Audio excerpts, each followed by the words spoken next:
Yo, what up? What's happening? What's going on? Super excited to have you here. I would love to hear what inspired you to be in partnership with Pinky and Possible Foods to launch Votenik. Well, I mean, this is there's a lot of things that with Votenik that we are trying to get across to people, especially Black and Brown people. One being health. That's the connection between me and Pinky. Pinky, is a vegan restaurant, slutty vegan basically. I've been vegan for 15 years, and veganism in the Black community is almost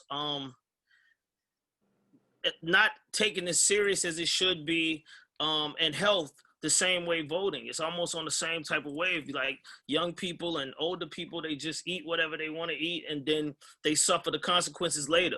You know what I mean? And it's the same way with this voting. If you don't take this voting serious and you don't pay attention to what's going on, you suffer the consequences later. And that's just I feel like they both go parallel with just how we was feeling.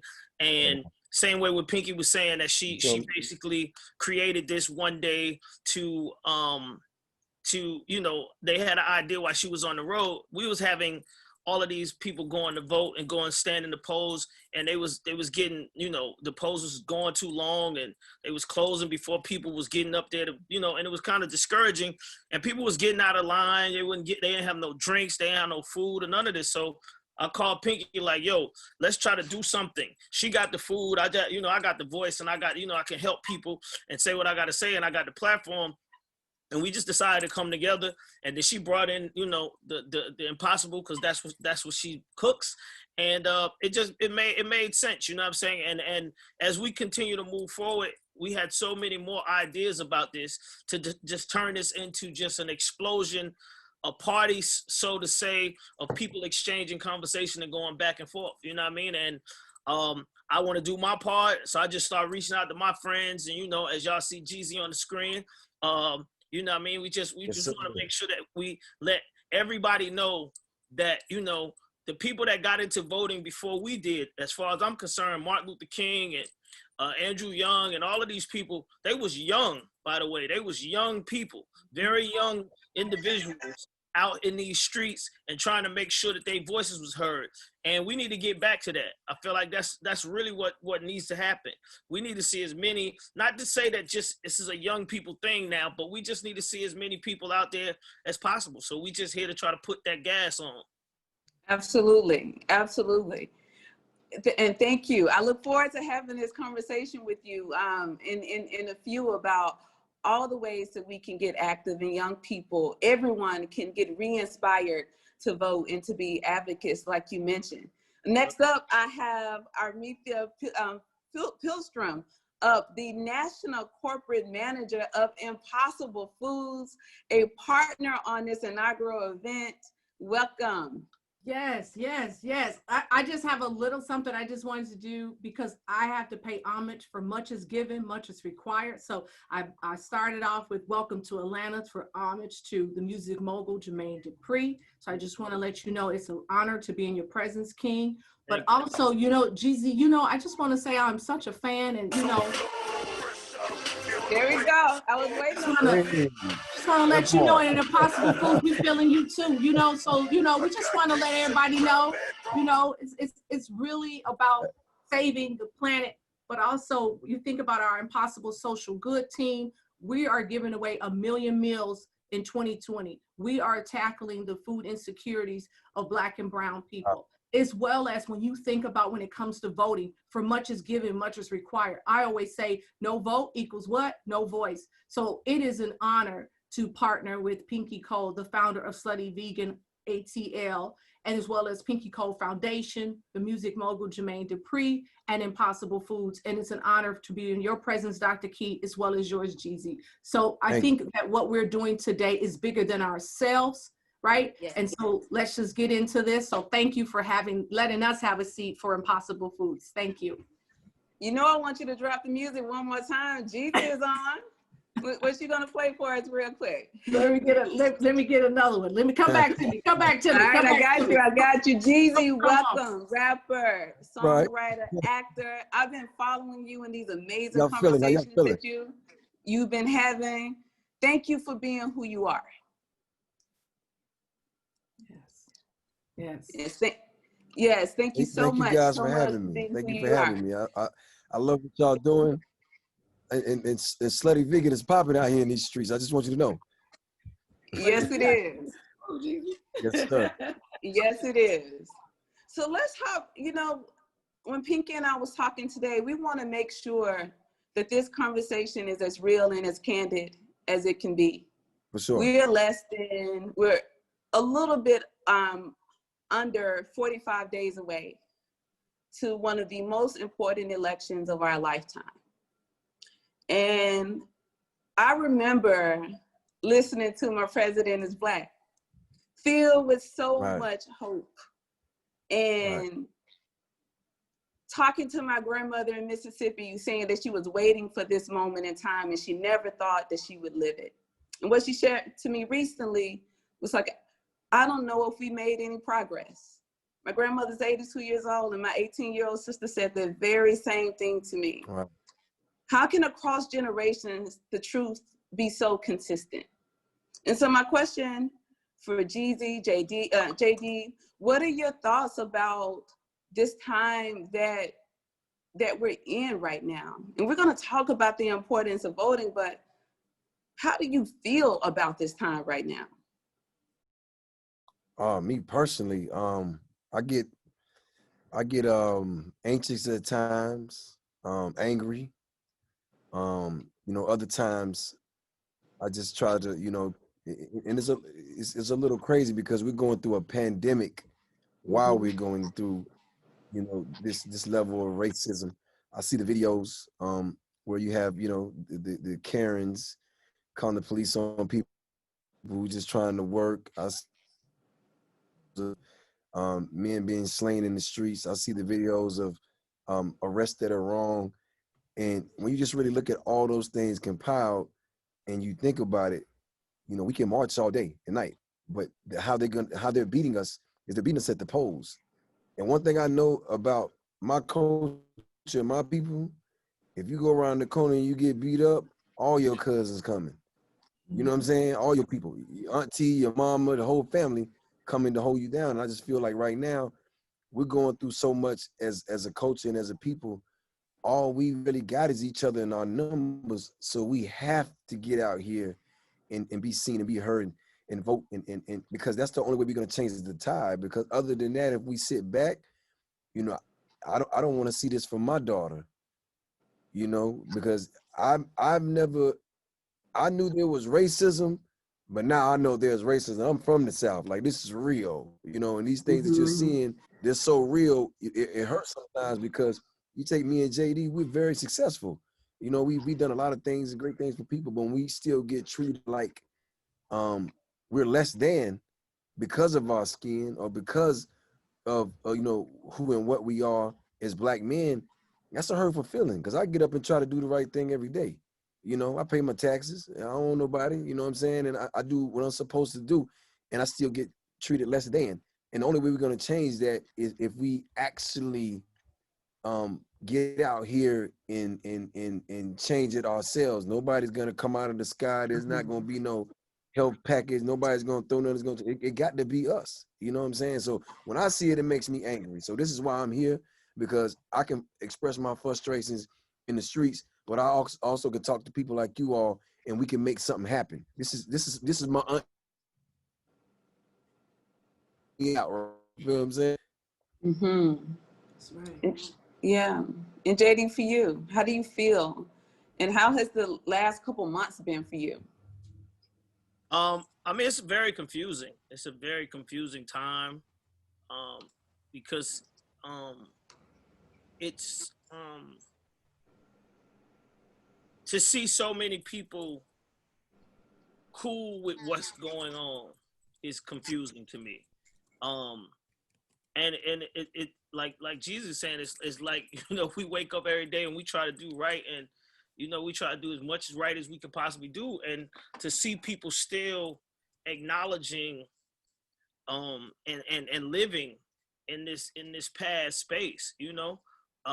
When they had the missing and murdered kids here in Atlanta, you know, I was a kid and I was scared as hell. I was you know, I lived in College Park, and you know, maybe 10 miles away from where I was living at, kids was being slain every day, black kids, and it felt, you know, felt like it was a war on black kids. And every time I went outside, an older person was trying to tell me, Jermaine, you got to be careful, da da da da, and it was scary. And I actually saw the Ku Klux Klan march down Old National Highway.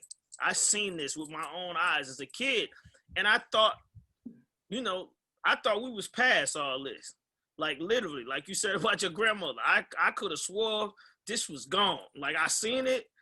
It wasn't nothing that I would have to even, you know, tell my daughter. I could tell my daughters, but I'm saying they see it now. This is back. It's here. It's black people getting hung, and we seeing all of this. It's not. We got to make a change, man. Like, cause like your grandmother said, we it don't feel like we really have moved. We doing a lot of things. We have done a lot of things. But like I said, I've seen the Ku Klux Klan. I had a lot of conversations with other people that say they never had. So, but now you do. You starting to see these same guys stick their heads out again and show how ugly they are and all of this. And I just feel like Jeezy right. It's really time for us to get smart, because voting is a smart people's thing at the same time. It's not just you go to the polls and you scratch a little thing and then you leave. You also got to know who you voting for, right? And I feel like Atlanta. That's another reason why I'm so vocal about this, because I feel like in this city, we do a lot of understanding who is in office. You know what I mean? And that's been that way since I can remember, you know, since Maynard Jackson was in office, right? And Maynard Jackson did so much for this city to make this city as black as it is, to make black people feel as comfortable as they do in Atlanta.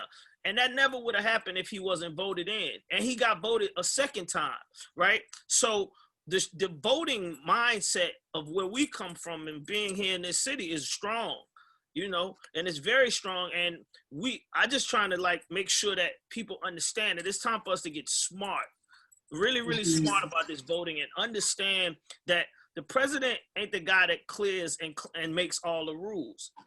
It's a lot of these guys in this legislation on these three different legislative things that they the ones making these rules. And the president, all he does is check, you know, give a yes or give a no.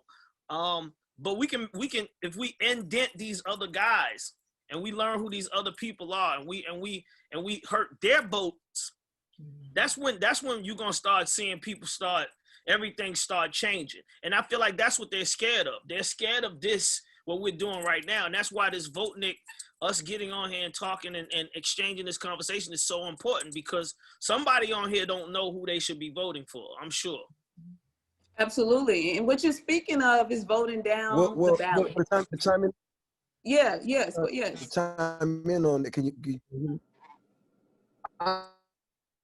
I watched when my mayor that we love, when she had her first outing, and I remember coming to support her over at Tyrese's house in his foyer, and we just all, you know, sat down and listened to what she had to say and got behind her. And I saw what voting did firsthand. The voting got her in office. It got where she's at so she can help our community. And that should be enough to see. Is like, that's the power of Atlanta.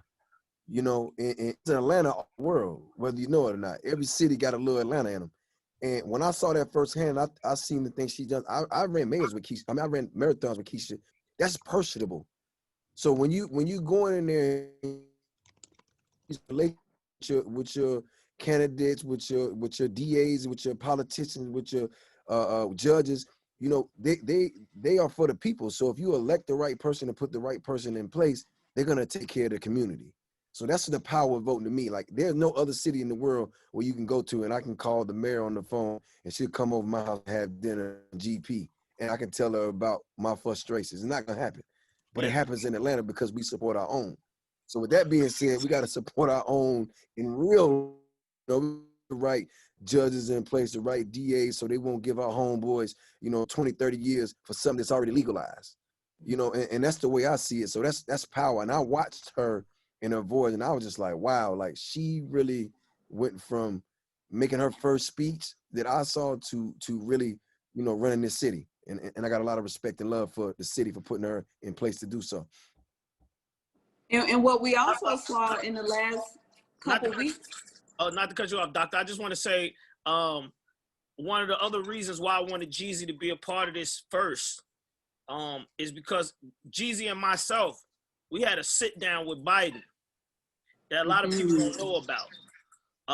And right.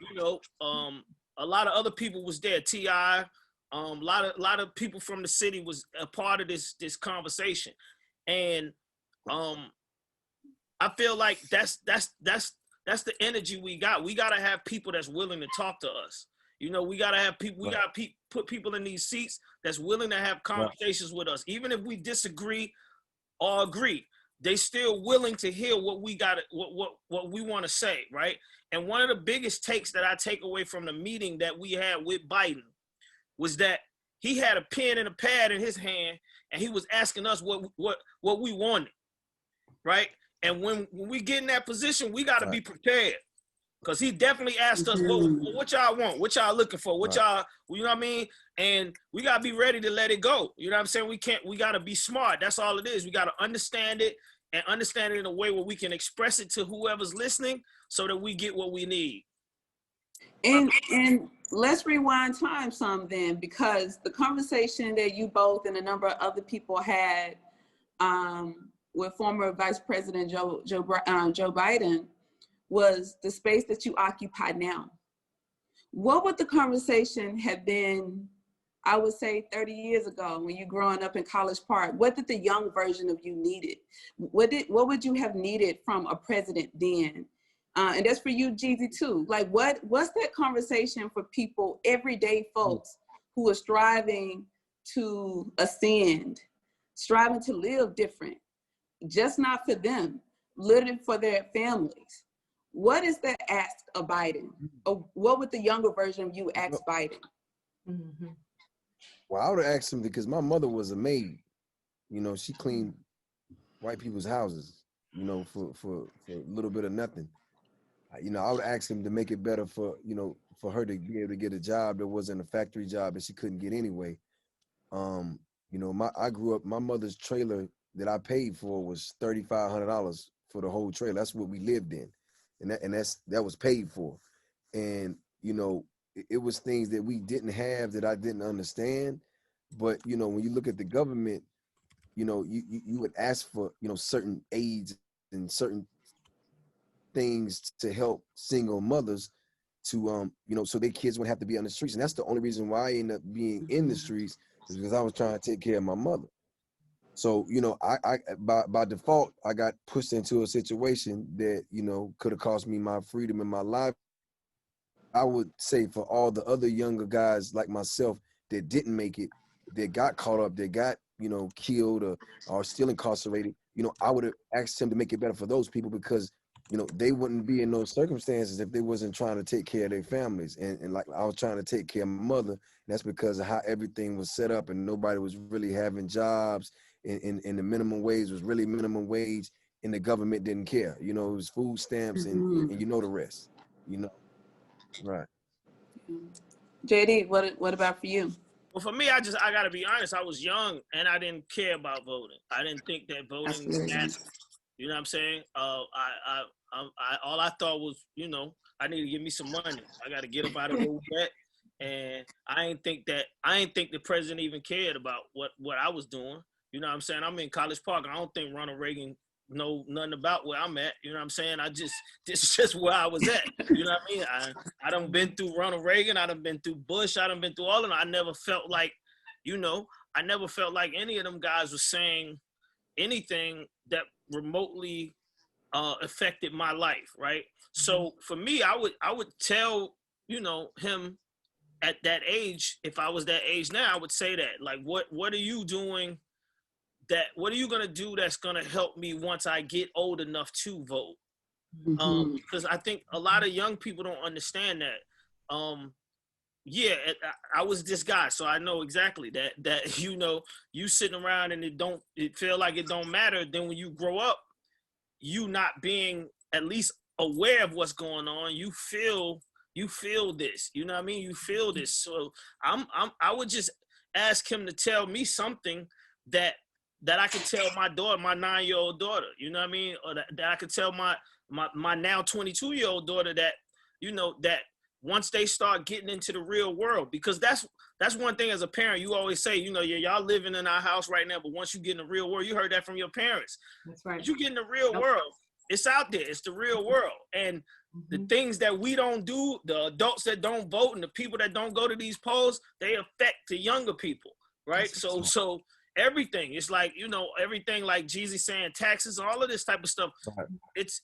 We need to know about this, and we should start learning about this. If we can get on TikTok and remember everybody lyrics and these dances, and I had this conversation with my daughter. She's 9. She know all the lyrics of Sweetie song and all this. If you know all the lyrics of somebody's song and you ain't supposed to be doing it, and you can really learn about all this other stuff, because that's where we at in the world now. These kids are a lot smarter than I was. They know all the lyrics. They know all the dance steps. Well, you can know all this other stuff too, so that because it's gonna affect you.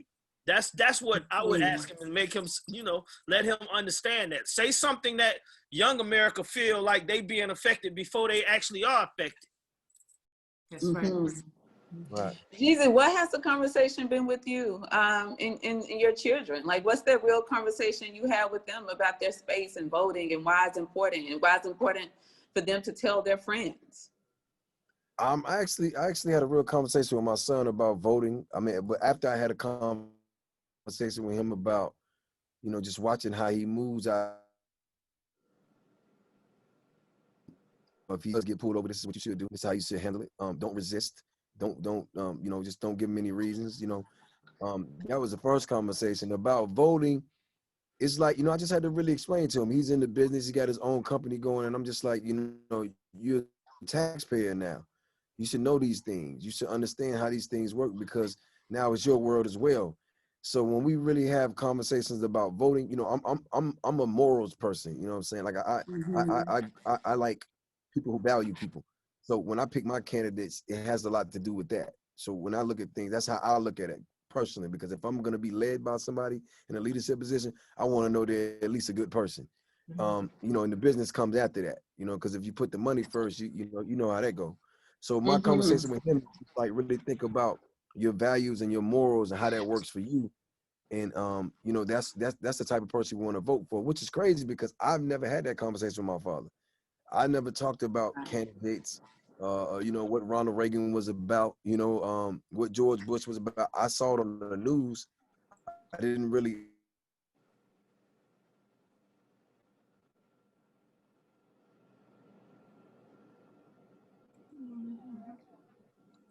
Is he freezing?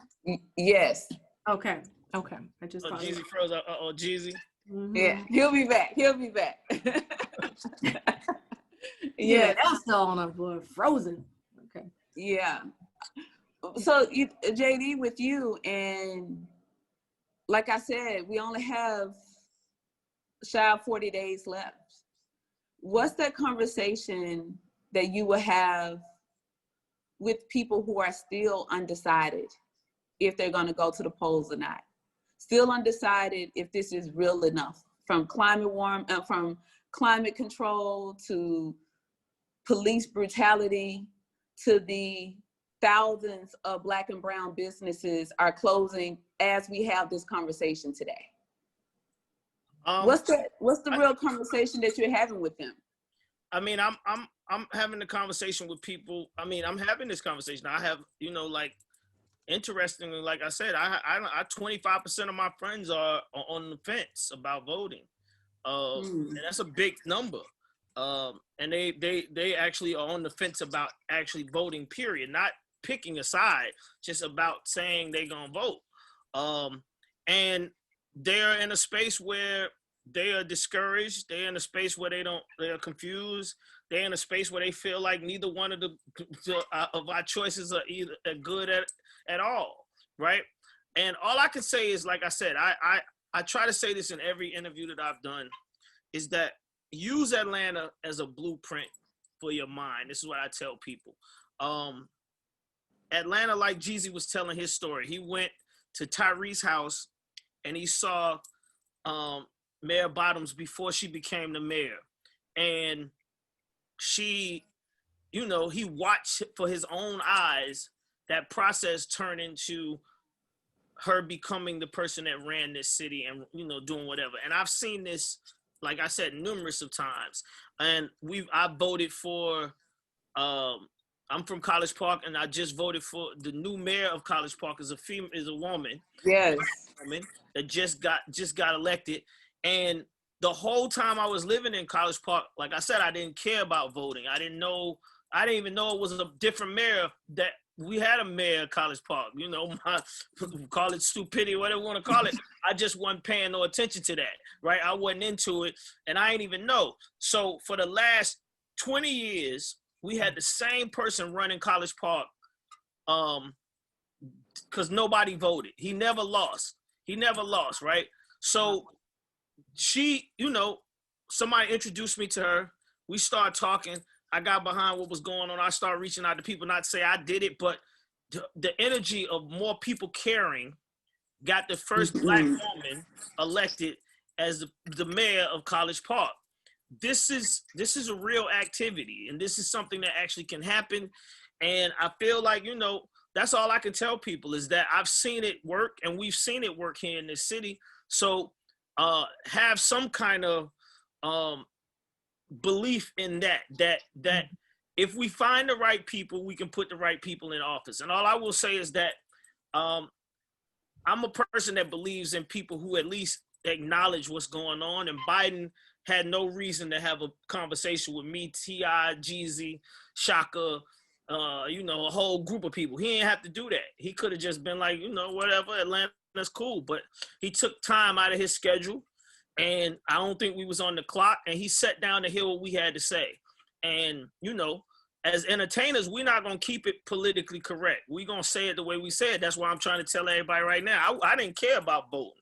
I was that guy. I didn't care about voting. So when you say that to somebody that's a politician, you open the door for them to ask questions. So that's all I'm doing. I'm just letting people know, like, listen, I seen the process work. I believe in the process. And I believe that process can definitely change what we need and what we want to see. Absolutely. I'm glad that you care about vote now. I'm definitely glad, because look at what you was able to do just now, just how powerful, right, your voice is and who you are. So that's really important. So thank you. And how powerful your voice is, and it is a choice. You've consciously chosen, you, Pinky, Jeezy, and everybody else, Impossible Foods, have chose to use your platforms to educate and inform. And that's literally, in so many instances, you make a sacrifice when you do that. And I think great leaders choose to make that sacrifice. I got to do it for the home team. And the home team is the progression of everybody, even the people who will never meet you. And so every time I go to the polls, and then we're going to open up for some questions, because I know, Aretha, and I probably have quite a few for you. Yeah. Every time I go to the polls, I take some people in heart and spirit with me who can't vote. When Trayvon Martin was murdered, I think something died in me and awakened at the same time. I was a naive student working on my PhD, thinking that I existed in this bubble. My best friend was in law school at the time. And I remember saying to her, oh, Zimmerman has to go to prison. Like, he did that. And she was like, no, it really depends on who argues the case the best. It's not about justice. It's about who can argue the case best. And as of today, I don't think that Zimmerman is going to prison. Every time I vote, I take Trayvon, who do you take to the vote? Who do you take to the polls with you as you're voting down the ballot? Because you've educated yourself in who's on the ballot. What was that real moment for you that shook your soul and probably drew you to some tears? Just being in the South. Like I said, we from the South. I'm from probably where people believe racism is as high as it could possibly be. The feeling of not just being black and like, police bothering you. We done had to worry about, like I said, I lived through the missing and murdered children of Atlanta. This was the biggest massacre of black kids in any city that I can remember. If I'm correct, like you gotta know how scary that was to be a kid, to know that you could damn near go outside and die, like immediately, and not know what was going on. It was no killer to be found. Nobody, we didn't know nothing. We didn't know what was happening. This ain't have anything to do with voting. This was just my life, right? It's my life. So living through this, I take just all of my energy to try to make better for black men and make better for anybody that's coming behind me. Because that's one thing that people don't address. Like we wake up in the morning feeling different. It don't have nothing to do with anything that a lot of people understand. We wake up in the morning and have to think differently. We do have to, I got money to go buy a $10 million house, but if you riding in that $10 million neighborhood, you gotta watch how you ride in that neighborhood. Even though I got the money, you understand what I'm saying? Even though you got the money to do it, you gotta watch. You gotta watch all of this, and this is things that we have to. We as black men, we have to live by. So I go trying to see as much as I could do to make change.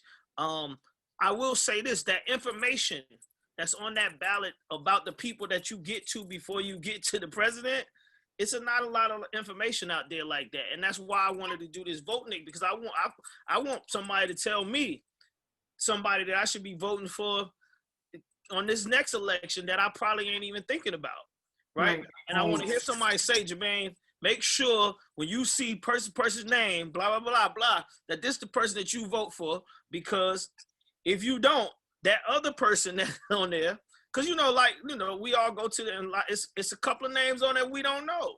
Like, let's be honest, it's a lot of names on there we don't know. It's a couple of names I done seen on there. I don't know who they are, right?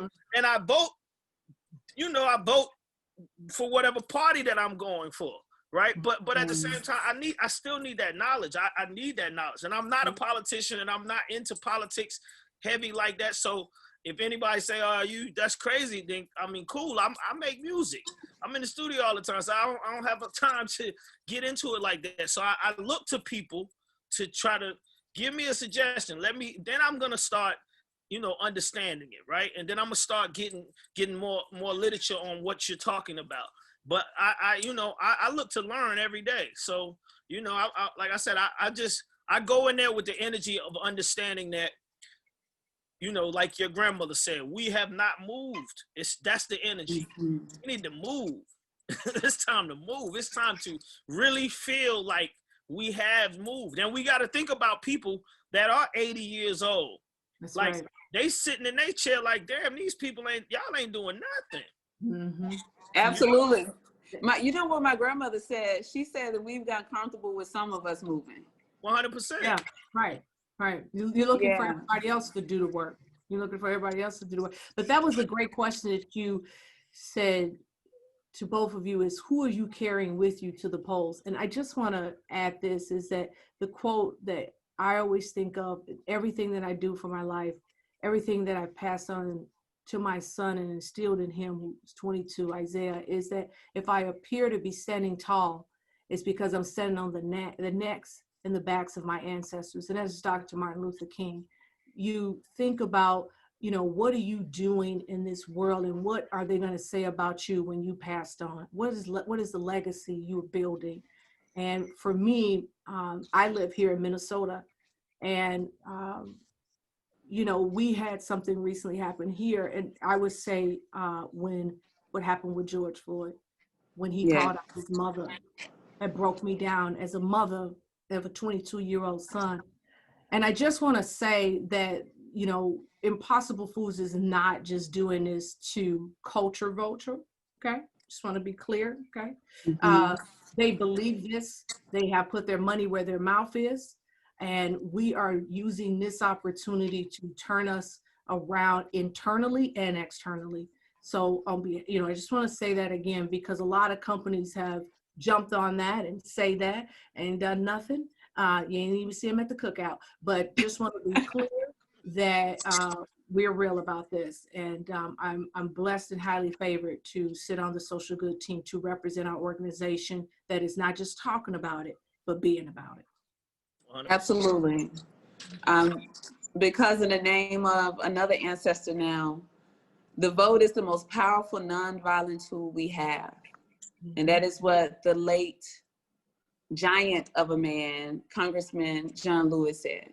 That's right. And that's why we've all assembled here tonight, because it is truly voting is the most powerful nonviolent tool that we have. And if it wasn't so conducive for our advancement, voter suppression wouldn't be here. Gerrymandering wouldn't be here. You wouldn't be in line 6 to 7 hours. We wouldn't be talking about mail-in votes that we've done for decades at this point. There wouldn't be a political warfare. That's right. If voting wasn't important. So Jermaine, Jeezy, Pinky, Armitha, everyone that's a part of this call tonight, this call of action, not just wordplay. That's right. We're telling you, we're challenging you to get out, get your community involved, and vote. Now, before, and I want to make sure we get at least 2 questions, but in order to vote, you have to be registered to vote. So, and if you think you're registered to vote, I'm telling you tonight, I need you to go and check and make sure. Make sure that you check, if you can go to, I think voters.org, and I'll check that in a second, to make sure that you are truly registered to vote.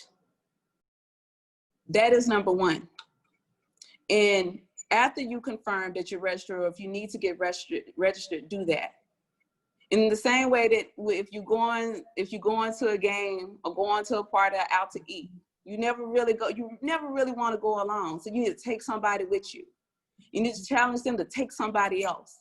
And you use your social platforms to talk about why we have to vote. And you don't have to do it in this political way, because I understand the divide. I'm from Mississippi Delta. So I understand when you feel like your worlds apart from being the advocate and having the tools and the vernacular. You don't need the vernacular to say, I need you to vote because something has to change for us. Such a substantial something that we can feel. Now I'm gonna get off my soapbox. Amitha, what questions do we have? Okay, but did you see, you got the voter registration, JD? Oh, That's what's up. That's what's up. That's what's up. That, or should I say, that's so deaf. That's so deaf. That's so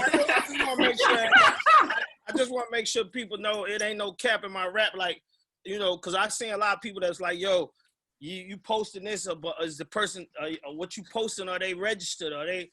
Did you register today, JD? Or are you just doing this for, like you said, we don't want nobody to think we out here culture voting. That's right. It's like we doing this for real. Like, this is a real situation. We having a real conversation. So I just want y'all to know I got my early vote thing right here. So I can do what I got to do right now, tonight. Right. That's right. That's right. That's right. And thank you for, shout out. Dr. Key, girl, you bad. Go on with your bad self. See, that's what I'm talking about, because we're, people play. Yep. But we're not playing on here. So come on and be inspired, get this education we're dropping, and get informed. Okay, perfect. Now let me go to a question here.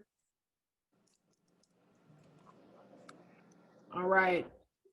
So one question here is, I think a lot of people, including myself, at the time wasn't aware of the decisions and votes. We must make sure that everyone is part of the generation of past, future, and present of voting. Any thoughts around what more can we do? I'll ask both of you guys that, so we're gonna switch it up. What more can we do? Is be real about what's real to you. You don't have to talk about something that you don't feel comfortable with. If unemployment is hurting your family right now, if your mother, your auntie, your uncle been unemployed for months, then you care about that.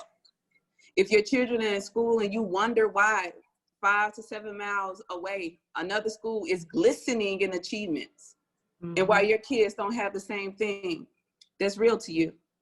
If you found yourself as a small business owner, been hustling till you make it, all of your dreams, you put them on the table for your business, and then COVID-19 happened, and PPP came out, and you applied and did all the things, and you were denied and denied again. That's something you care about. And so what I think about advocacy, you have to make it real, and you have to talk about it in a way that is relatable to you, because if you stand in clothes that's not meant for you, it's hard for you to wear it. So talk about it in a way that's real and make it relatable. And you meet your people where they are.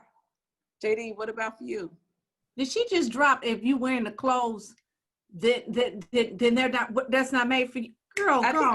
Okay, we're gonna do a part 2. We're doing a part 2. Shout out. We're doing a part 2 because we're gonna need a little more time. Okay. I don't even know if I can come behind that. You ain't lying. That's why I had to catch that. When I said this shit just saying it. I mean, but I will echo what you're saying. I think that you said all the things that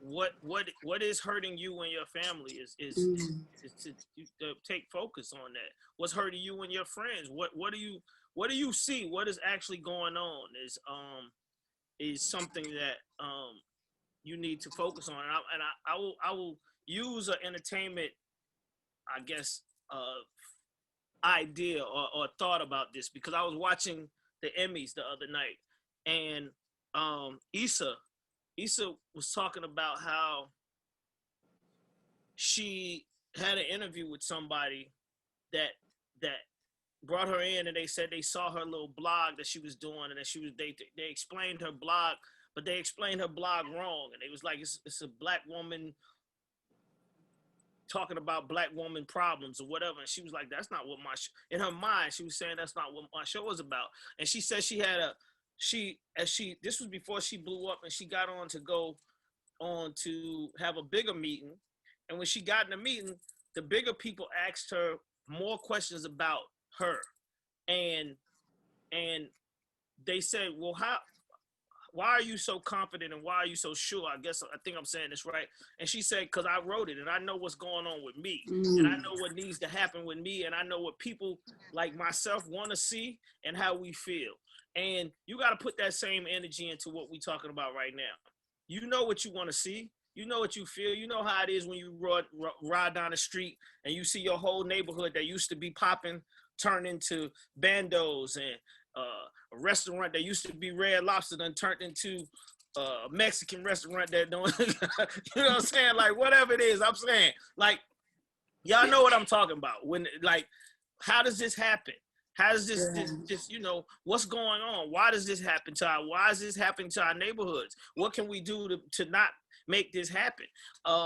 And why are these companies like the majors like Red Lobster and Walmart and I mean, I'm vegan, so like it ain't even a Whole Foods on Old National Highway. Like, why?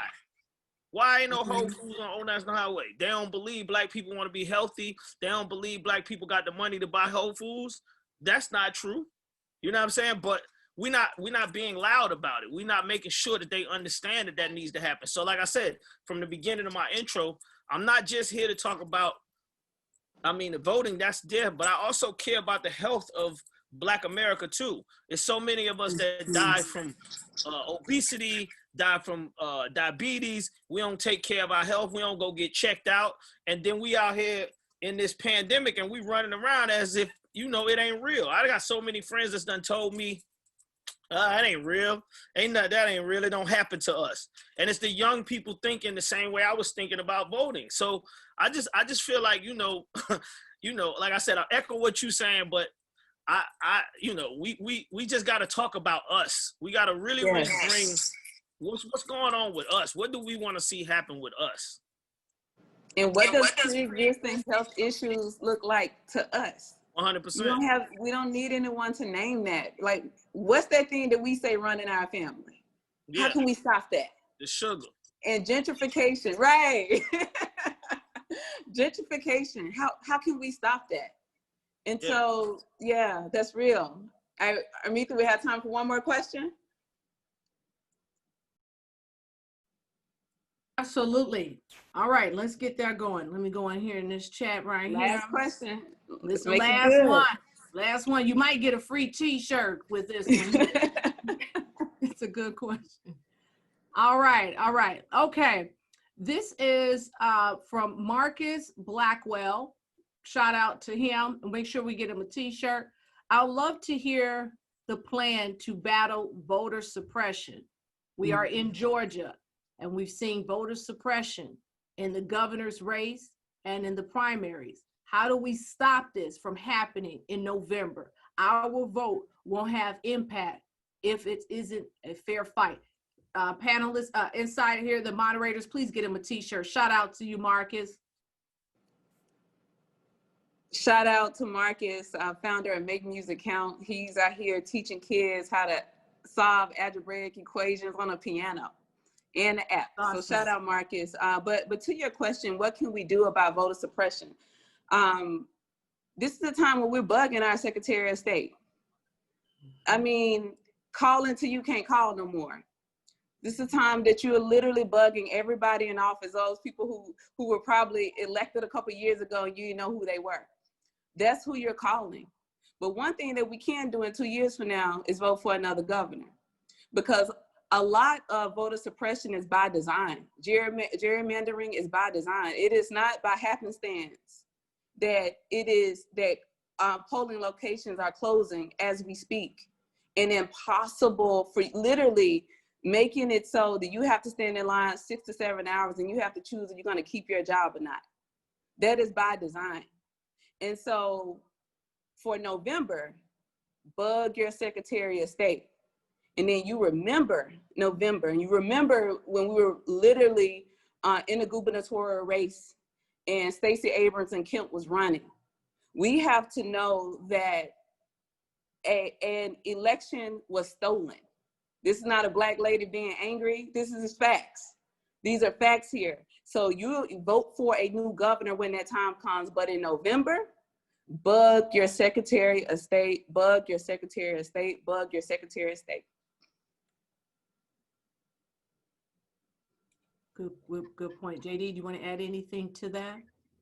I just, like I said, I'm echoing what she's saying, but I do want to say that I was affected by this. So I'm along with you with this question and how we can make this right, because my daughter was going to University of Miami and she sent her ballot in from Miami and it wasn't counted.